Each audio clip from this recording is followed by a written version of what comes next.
Today we are starting Mrs. Dalloway. This is written by Virginia Woolf. It was published in 1925. It is considered high modernism, which means that it can be confusing to read. A lot of times English teachers have an option to choose whether or not to teach Mrs. Dalloway or To the Lighthouse, which is Virginia Woolf's other high modernist work. And my personal opinion is that Mrs. Dalloway is a little bit easier to understand, and the themes are very similar. So for this particular book, I think you want to keep in mind that it was written after the end of World War I, and this links us to what we call the lost generation. And the lost generation refers to those young men who fought in World War I, who basically came of age while they were at war. And so they come back from the war as young adults with very little sense of direction about how to re-engage with civilian life, how to make a living. And at the same time, the women during this period have a pretty significant transformation from very traditional Victorian life into a role of more independence and contributions to the economy. While the men were at war, the women went to work. And so a lot of that sort of freedom and, new responsibilities led women to say, we are more than just the property of men. We are more than, people who serve tea on Tuesdays and, plan fancy parties. And so Virginia Woolf wrote several short stories and novels that addressed this urge in women to become more connected to themselves, to be, a bigger part of society. And Mrs. Dalloway is an example of a woman who is struggling with that new reality. What's challenging about this book is there are no distinct chapters, though we will see that it is divided into 12 parts, and I'll point out how we know when one part ends and the next one begins. It is all written in one day. The entire story takes place in one day. And you will see right from the beginning that without any warning, we jump from the present day that Mrs. Dalloway is experiencing into memories from her previous, younger life, whether it was when she was a child or a young woman, various people who she remembers. And so we're continually, as a reader, being asked to slide in and out of her thinking. And that can be really difficult. So I will be annotating for you to sort of signal when we're in the present moment and when Mrs. Dalloway is sliding into a memory. So it begins here with Mrs. Dalloway saying that she would buy the flowers herself, for Lucy had her work cut out for her. The doors would be taken off their hinges. Rumpelmeyer's men were coming, and then, thought Clarissa Dalloway, what a morning, fresh as if issued to children on a beach. What a lark, what a plunge, for it had always seemed to her, so here we have an indication, we might be going into her past, when, with a little squeak of the hinges, which she could hear now, she had burst open the French windows and plunged at Bourton into the open air. How fresh, how calm, stiller than this, of course. The air was in the early morning like the flap of a wave, the kiss of a wave, chill and sharp, and yet, for a girl of 18 as she was then, solemn. Okay, so here she is heading out to buy flowers. Her Lucy, we can assume, is her housekeeper or her general house manager, something like that. And then all of a sudden, as she's leaving, she's thinking about herself when she was 18. That's what's happening here. We are introduced right away to Peter Walsh, who we will discover as we continue to read was an old boyfriend. And she says here that Peter Walsh would be back from India one of these days, June or July. So she's thinking about her past with Peter when she was a child on another warm, beautiful day, how Peter now in the present time is going to be coming back from India I do think all of these are things to underline and just start keeping track of these people. Thankfully, the main characters that she thinks about will come up again and again, and it'll be easier to keep them straight. So just notice how the mind jumps. I also want you to think, this is what our minds do today. Like when you're going about your day, walking to school, walking to work, doing your laundry, whatever, your mind is going in a gazillion different places. And that's what Virginia Woolf is showing us here.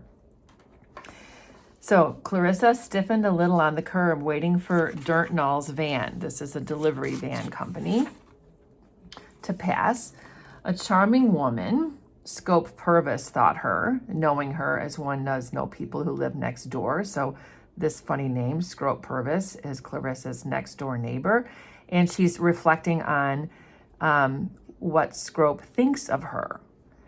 That, he thinks of her as that she's like a bird a little bit. And there's a reference that she is now over 50. So I think this is important. Let's find out, how old is Clarissa now? She is 50, and she has had an illness. We don't know exactly what, but she sees him as she's waiting to cross the street. For having lived in Westminster, how many years? Over 20. So Westminster is a neighborhood in London. This is set in London. One feels even in the midst of the traffic or the waking at night, Clarissa was positive, a particular hush or solemnity, an indescribable pause, a suspense, but that might be her heart, affected, they said, by influenza. So her little feelings of anxiety, of anticipation, could be her heart. Perhaps this is the connection to the illness. Then Big Ben strikes. So Big Ben is the big clock at the Houses of Parliament, and so this is something that she hears too. Out it boomed, first a warning, musical, then the hour, irrevocable. The leaden circles dissolved in the air. And then look at this. Look at this long stream of consciousness as she thinks about sort of the state of human beings at this time in life. Such fools we are, she thought, crossing Victoria Street, for heaven only knows why one loves it so, life. How one sees it so, making it up, building it round one, tumbling it, creating it every moment afresh. But the veriest frumps, the most dejected of miseries, sitting on doorsteps, drink their downfall, do the same, can't be dealt with, she felt positive, by acts of parliament for that very reason. They love life. In people's eyes, in the swing, tramp, and trudge, in the bellow and the uproar, the carriages, the motor cars, omnibuses, vans, etc., etc., etc. That was what she loved, all these things, just like the bustle of the city. London, this moment in June, she loves it. For it was the middle of June, this could be a quiz question. The war was over, meaning World War I, except for someone like Mrs. Foxcroft at the embassy last night, eating her heart out because that nice boy was killed and now the old manor house must go to a cousin. So this is reference to people still suffering the news of the war. They've lost loved ones, obviously. Or Lady Bexborough, who opened a bazaar, they said, with a telegram in her hand. John, her favorite, killed. So here's Mrs. Lady Bexborough, another person we don't know, but she's a friend or an acquaintance of Clarissa's, who opened a bazaar, like a place to sell goods, even though she had just found out her son was killed in the war. But it was over, thank heaven. It was June. The king and the queen were at the palace. This would be King George V. And everywhere, though it was still so early, there was a beating, a stirring, a galloping of ponies, tapping of cricket bats, Lords, Ascot, Ranelagh, all of it. So these are all the way to here. These are all the sounds of London. And honestly, if you ever have the opportunity to go to London, it still sounds like this today. There are still horses on the streets, walking through the park. There are tons of cars. There's people everywhere. You have this very diverse, sort of exciting city with beautiful parks that are incredibly quiet, and then you suddenly come upon a gate and you open that gate and step onto like Piccadilly Circus or something, and the noise is there again. So she's describing all of these aspects of the city. So I'm making some little notes here about who she sees as she's walking to get flowers, because that's what she's doing. She is walking to get flowers and thinking about all these things, the end of the war, what it's like to be in London, this beautiful day. Then she starts thinking about her daughter. So she says here that all these things about London she loves too, with an absurd and faithful passion, being part of it. Since her people were courtiers once in the time of the Georges, she too was going that very night to kindle and illuminate, to give her party. So she's having a party. That's why she's getting flowers. But how strange, how upon entering the park, and I'm wondering which park. I mean, I used to live in London, so I do know these streets like my own. And so I'm thinking, okay, well, where's she walking? Which park is she walking through? Because Hyde Park is the largest. It stretches across almost the entire area of all those neighborhoods that are going through the city. And so as upon entering the park, the silence, as I was telling you, that's how it is. The mist, the hum, the slow swimming happy ducks, the pouched birds waddling. Who should be coming along with his back against the government buildings, most appropriately carrying a dispatch box stamped with the royal arms, but Hugh Whitbread, her old friend. Good morning to you, Clarissa, he says. And they have a conversation. He's there in London with his wife to see doctors, but he works in the city. So I think it's important to be like, does he have a second home? What's going on there? If he's working for the royal arms, and in government buildings, which is what Westminster is known for. It is where Parliament is, and the Prime Minister's residence and all of that is in Westminster. So he obviously has a job doing those things. But his wife is Evelyn Whitbread, and he says, oh, she's a good deal out of sorts, that, you know, she's always suffering some sort of little illness. And Clarissa thinks he was almost too well dressed always, but presumably had to be with his little job at court, which is sort of a demeaning way of thinking about him. So obviously they're old friends, and she's sort of judgy, it sounds like, towards her friend Hugh. So Clarissa, though, would quite understand without requiring him to specify. And yes, she did, of course, what a nuisance, and felt very sisterly and oddly conscious at the same time of her hat. Okay, so this is something else, again, slipping into her own thoughts, like, oh, maybe I'm not wearing the right hat for this particular day, especially since Hugh is always so well dressed and everything else. So he assures her he is, coming to the party that night. Evelyn probably insisted, only a little late he might be after the party at the palace, to which he had to take one of Jim's boys. She always felt a little skimpy beside Hugh. So as he's talking about coming to her party, she's thinking about that she doesn't look properly dressed enough to be out and about. And of course, Peter Walsh, she remembers him again, and how Peter Walsh didn't like the fact that Clarissa was friends with Hugh. So we're getting a little bit of backstory here.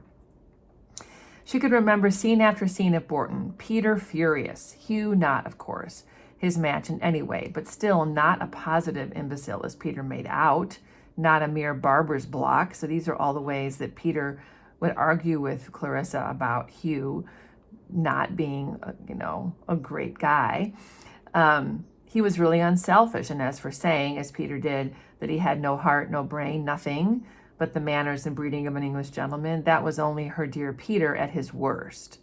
And he could be intolerable. So she is still conflicted over this guy. I think we can say that for sure. Then she notices that the leaves have been, blooming. Everything is green. All that June has brought out the full greenness, basically, of the trees in the park. And she's thinking about that. She's thinking about the mothers of Pimlico taking care of their babies. Messages were passing from the Fleet to the Admiralty. Arlington Street and Piccadilly seemed to chafe at the very air in the park and lift its leaves hotly, brilliantly on the waves of the divine vitality which Clarissa loved. So she is absolutely just invigorated by the weather. What we can take from this. Back again, she's thinking about Peter. So just try to just be patient. If anything, just sort of even copy some of these little hints to yourself so that you can follow along and not get too lost. And then they come back in the middle of St. James Park. So this answers my question from earlier. They are going through St. James Park, which really is closest to Westminster and does connect Westminster directly to Mayfair, which is where Piccadilly Circus is, and also lots of businesses. So Peter, however beautiful the day might be, and the trees and the grass and the little girl in pink, Peter never saw a thing of all of that. He would put on his spectacles if she told him to. He would look. It was the state of the world that interested him. So she's thinking about the fact that Peter never really paid attention to nature. He didn't care about, the sort of just the observations she would make. He cared about Wagner and poetry. He would scold her. They would argue. She would marry a prime minister, he told her, and stand at the top of a staircase, the perfect hostess, he called her, and she had cried over it in her bedroom. She had the makings of the perfect hostess, he said. Pardon my scribble here. I wrote something too tightly. It was hard to read it. So she's remembering how he insulted her. And so if we think about, the women in the modernist era who are rejecting Victorian ideals, she wants to be more than just a hostess. And yet I'm thinking to myself, well, she's being a hostess today because she's preparing for a party. So I'm curious now as a reader, who did she actually marry? Was it something better than the prime minister who would just make her a hostess? So she would find herself arguing in St. James Park. She remembers being in that same park with Peter and having a discussion with him that turned into an argument, and making out that she had been right and she had to not to marry him. So she had not married Peter. She's telling herself, good call. You should not have married that guy. For in marriage, a little license, a little independence there must be between people living together day in and out in the same house, which Richard gave her and she him. Okay, so Richard, we can assume, is her husband. And she's saying that in her marriage, who I'm guessing was not to a prime minister, they have independence within it. And that maybe she wouldn't have had that with Peter. Maybe he was too controlling. Where was he this morning, for instance? Some committee. She never asked what. But with Peter, everything had to be shared, everything gone into. She had to break with him or they would have destroyed each other, is what she thinks. They fought too much. So then he goes off apparently and marries some woman, and they go to India, and she's disgusted by who he married. So I'm thinking to myself, well, she still loves him anyway. That's probably what's going on here. So already we are getting hints to a lot of internal conflict, insecurity about how she looks, and, dutiful friendships that she upholds, but maybe aren't really genuine friendships. And clearly some lingering love for her original boyfriend, Peter.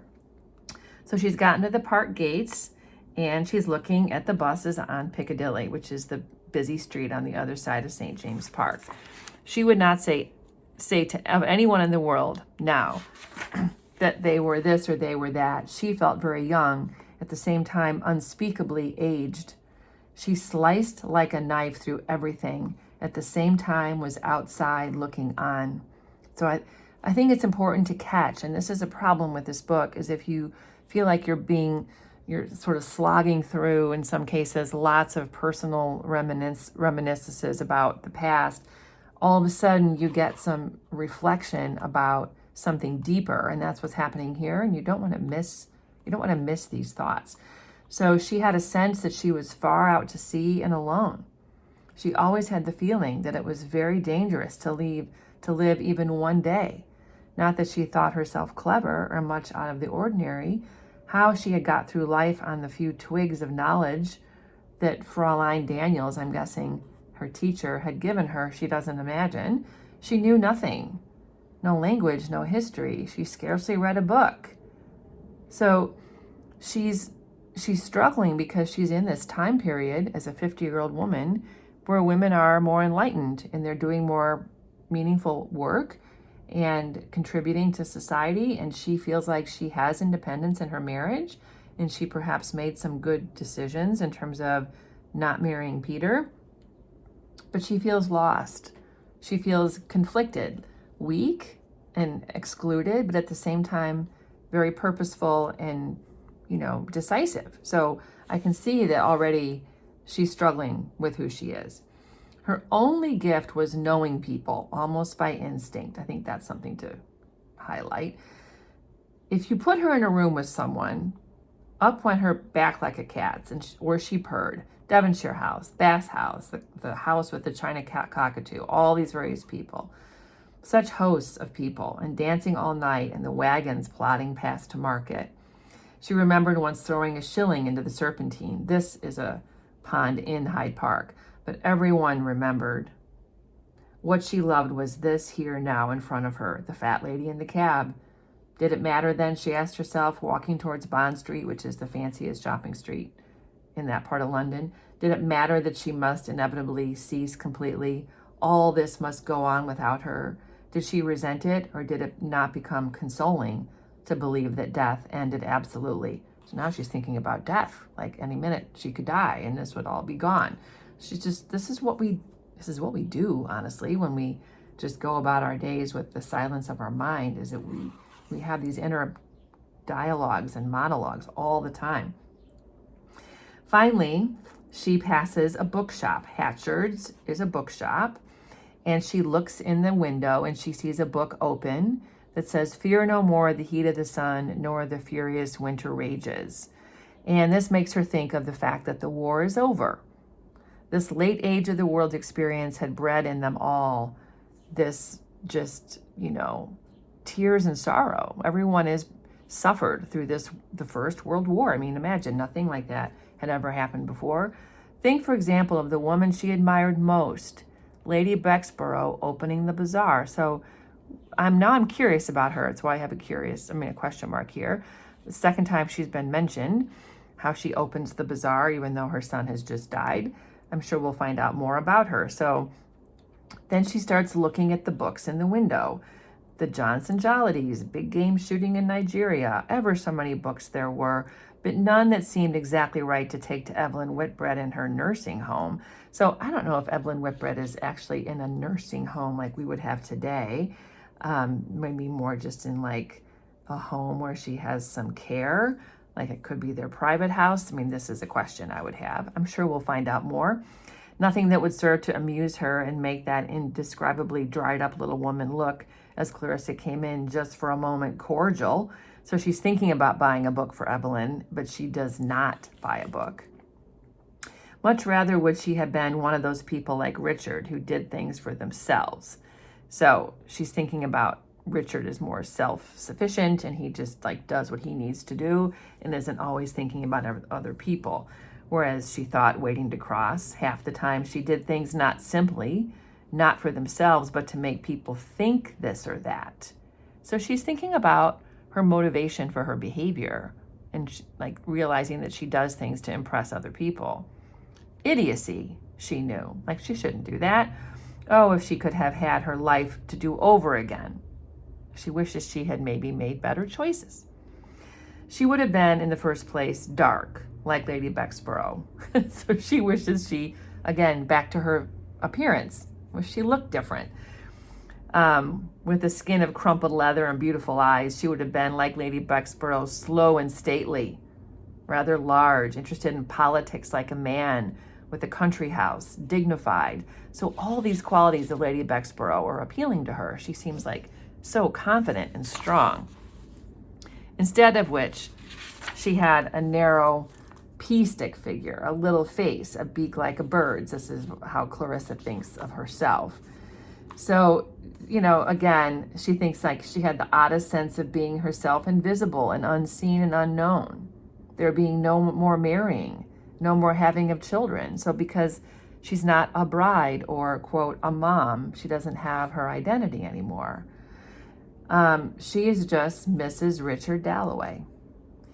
So she's thinking about how she likes to be on Bond Street. It is a beautiful street. Bond Street in the early morning, the flags flying, the shops, just all the various things that are being sold. She sees the fishmonger. She goes past the glove store. She starts thinking about her daughter, Elizabeth, who cared for her dog most of all. The whole house this morning smelt of tar. Again, just a random thought. Still, better poor Grizzle than Miss Kilman. So Grizzle, we can assume, is the name of the dog. Who's Miss Kilman? Elizabeth's friend, perhaps? Better distemper and tar and all the rest of it than sitting muley in a stuffy bedroom with a prayer book. Better anything, she was inclined to say, but it might be only a phase, as Richard said, such as all girls go through. It might be falling in love, but why with Miss Kilman? Okay, so I'm wondering, who is Miss Kilman? Is this a lover of her daughter Elizabeth? Is it maybe a religious person? Is it a teacher? These are reasonable questions. Anyhow, they were inseparable. Elizabeth, with her own daughter, went to communion, and how she dressed, how she treated people.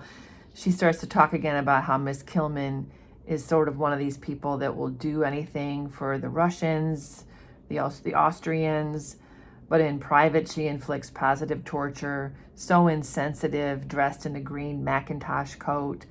She perspired, so she was smelly. She was embittered and unfortunate. So I'm like, who is this person? So just, a character. And honestly, I do think it's important to notice how well Virginia Woolf describes these people. So I made some more notes. She stops at the glove store. Finally, now she gets to the flower store. It rasped her to have stirring about her in this brutal monster, to hear twigs cracking and feet hooves planted down in the depths of that leaf-encumbered forest, the soul, never to be content quite or quite secure for any moment. The brute would be stirring this hatred, which especially since her illness had power to make her feel scraped.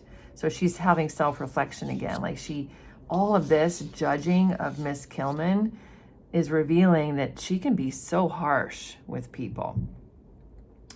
Finally, she gets to Mulberry's the florist, and in she goes. She pulls herself up, light, tall, very upright, to be greeted by button-faced Miss Pym, who is the florist. And then there's a huge discussion with lots of similes and personification describing the flowers in the room. And Miss Pym helps her choose the flowers for the party. Miss Pym liking her, trusting her. There was a wave which she let flow over her and surmount that hatred. So because this woman is so soothing, is so reassuring, and sort of like letting Clarissa know that her choices are excellent and that she has such good taste, all these things make her feel so much calmer after sort of hating on her in her mind, Miss Kilman. And then all of a sudden there's a pistol shot in the street outside. So look at the contrast here. All this just beautiful sort of lyrical description of flowers and how Clarissa is feeling so much better. And then suddenly there's what sounds like a gunshot. "Dear those motor cars," said Miss Pym, going to the window to look and coming back and smiling apologetically as if, she had caused the noise herself. So this is the end of the first part. The way we know a second part is starting in this particular version is we have capital letters for the first two words. Some versions will have like an extra space or something, or even maybe a little mark. It depends on what version you are using. So we're going to stop here. So just make sure you're kind of catching some of these literary sort of devices and some of the main points in terms of how Clarissa feels about herself, that you're tracking like what she has done in this first hour. So each of these sections is an hour in her day.